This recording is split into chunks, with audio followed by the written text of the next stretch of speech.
So today on Rethink Real Estate, we're going to go into the insights of how people search and the decision making that they make. We'll talk about one of the largest UK real estate portals. We'll talk about Zillow and some of the things that we've started to notice, not only from some statistics that have come out from Zillow, but also, diving deeper into some search categories within Reddit and things along those lines, trying to determine the habits and behaviors of buyers when they actually search is something that definitely can give you the edge.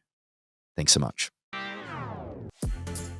Welcome to Rethink Real Estate. My name is Ben Brady, and this is a real estate podcast aimed to deliver sales strategies, marketing tips, and business insights from industry experts and myself to build a listing-focused business for the future. Let's get into it.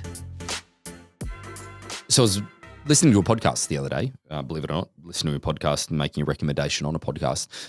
And Roy Sutherland is somebody that I've taken some really big affection to recently, in the sense that I just really love everything, the way his mind works, and I love everything that how he puts things from a marketing sense.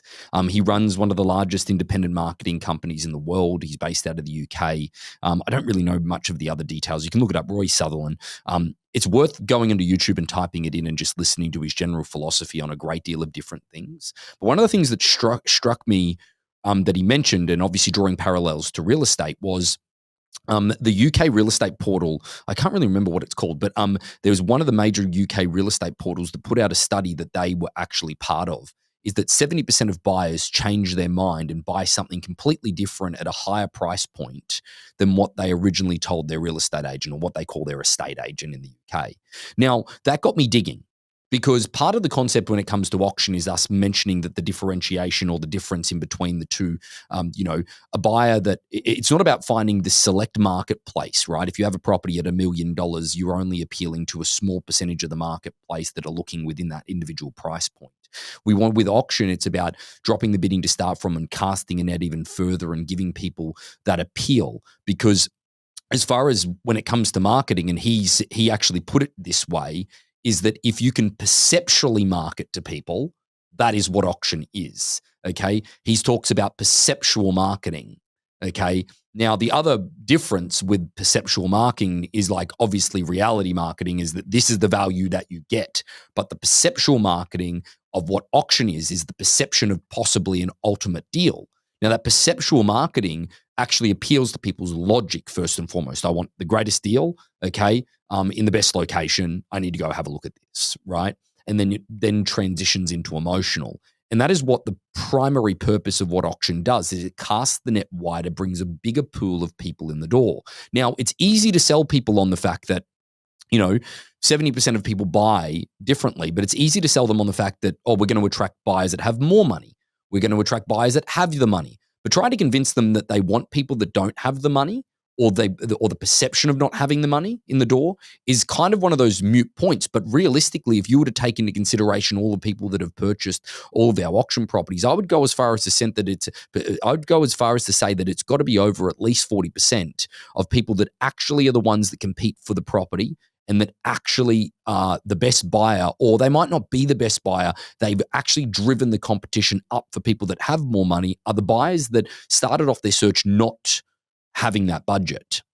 So while you're sitting there and you're thinking to yourself, yeah, well, Ben, it's not a new phenomenon that 77% of buyers, according to the UK real estate portal, buy something different than what they told their realtor. It's not. Yeah, I've had buyers that do that all the time. But let me ask you this question. Why is it that when you list the property, you list it for the buyers in that price range? If you list the property traditionally, you list it for the buyers in that price range. It's funny, we know that buyers are liars, so to speak. And that's a horrible thing to say, because obviously they're clients or whatever it is. But being said is that is a common saying within the real estate community. Buyers are liars. So why is it that we don't market for that? Why is it that we put a traditional list price on the property and we market to people that are above that price category by inflating the price point? And you can say all you want is that, no, we priced it according to the comps and whatever it is. But no, the seller's expectations are going to be the influence of all of that. Roy Sutherland, look him up, have a think about his concepts, have a think about, the difference in the way that he thinks from a marketing perspective. It got me digging deeper into the nature of, Zillow statistics and things along those lines as well. I wanted something more US based. Couldn't find much, just, some hearsay around the factor of what a buyer's search radius is and what a buyer's search limit is. The one thing that I will take, one thing that I will absolutely go deeper into with you here just quickly is the one thing that I definitely did find on some Reddit forums and some stuff along those lines is a lot of chatter around different perspectives of how people search. Now, keep in mind is that if you are in a major metropolitan marketplace, so what I mean by that, a San Francisco, a New York, a Chicago, a downtown sort of market, those markets are incredibly hard to search on map view without a price range. But the one thing that I definitely will say is the consistency across the board that we have seen, but also what a lot of other people see in a normal suburban marketplace.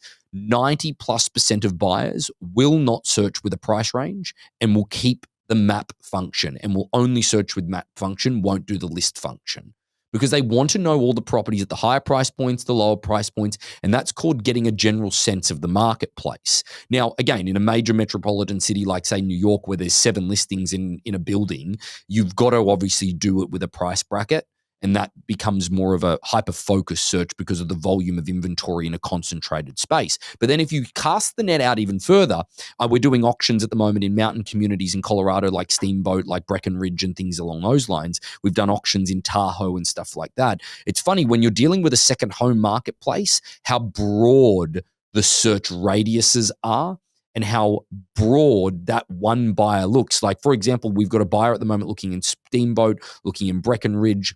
They're looking in Lake Tahoe. They're also taking consideration to some of the stuff like Jackson Hole, and they're looking absolutely everywhere. And they look in the broadest sense of things because they are looking for a ski property or property for the summer as well for mountain biking and hiking and all that type of stuff. Now, it is a different buyer at that particular price point, and it's a different buyer when you're dealing with mountain communities. But it is something that we need to take into consideration based on where you are, what the price point is, and how people are looking. But keeping in mind, why we have the power of auction is that it appeals to people's logic through perceptual marketing. I want the best home, cheapest price, best area. You get them there, driving over 51% more people to the front door. But this just fuels the theory. 70% of people will buy something completely different to what they end up setting out to and tell their real estate agent from the beginning. And it's us and our discrimination on, what they tell us or their financial limits or what they're comfortable with that then restrict what they do, when at home they're probably looking at different things.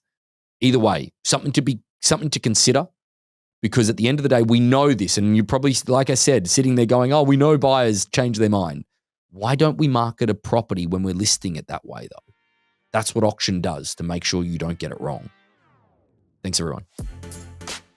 So about 75% of our audience hasn't liked, followed, or subscribed to our podcast. It would mean the world to us, and it would help this podcast more than you know to expand our reach if you were to like, follow, or subscribe on any of the platforms that you're watching or listening on. Thanks again.